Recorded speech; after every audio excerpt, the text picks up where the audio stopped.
Ce que l'on appelle cette crise des réfugiés en Europe, qui a été très importante notamment l'année dernière, relève au fond de l'accumulation de situations dans l'environnement de l'Europe qui conduisent des hommes, des femmes, des enfants à prendre les chemins de l'exil. C'est le cas depuis l'Afghanistan, depuis l'Irak, depuis la Syrie, depuis la Corne de l'Afrique.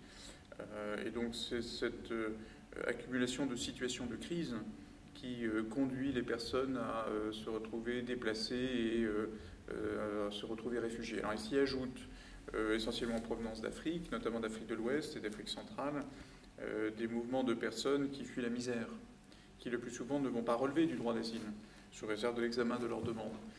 Et je dirais que c'est plutôt pour cette deuxième catégorie de personnes que la question de l'aide économique se pose. Même si pour des pays qui sont en guerre, je pense au drame de la Syrie aujourd'hui, au moment où Alep fait l'objet de bombardements terribles, évidemment l'aide à la reconstruction sera très précieuse pour que les personnes puissent, si elles le souhaitent, un jour rentrer chez elles. Je crois que cet accord était indispensable. Il était indispensable parce que l'accueil des réfugiés a besoin d'organisation et de maîtrise. Et que les arrivées massives telles qu'elles ont pu se produire l'année dernière en Europe, pas du tout en France, il faut rappeler qu'en France ça n'a pas été le cas, mais en Europe, notamment en Allemagne, ont pénalisé l'accueil de ces réfugiés. Et donc l'accord avec la Turquie était indispensable de manière à ce que la Turquie soit aidée dans cet effort, qui est le sien, d'accueillir près de 3 millions de personnes sur son territoire.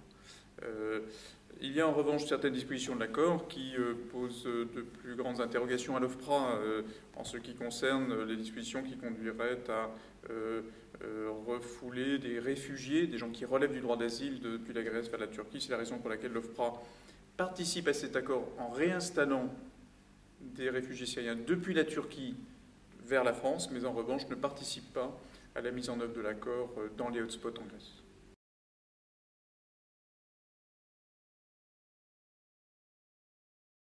La France n'est pas au cœur de la crise des réfugiés. C'est d'abord l'Allemagne qui l'a été et qui l'est.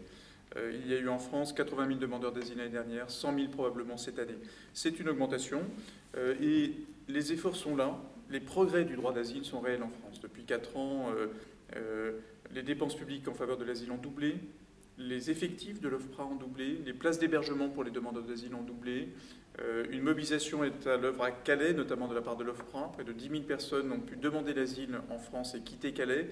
Les progrès sont donc là. Il y a cette volonté d'accueillir de manière organisée et maîtrisée. Et c'est ce qu'il faut poursuivre, là où il demeure des difficultés. Je pense notamment aux plusieurs milliers de personnes qui restent dans le bidonville de Calais, qui vont pouvoir être mises à l'abri avant la fin de l'année.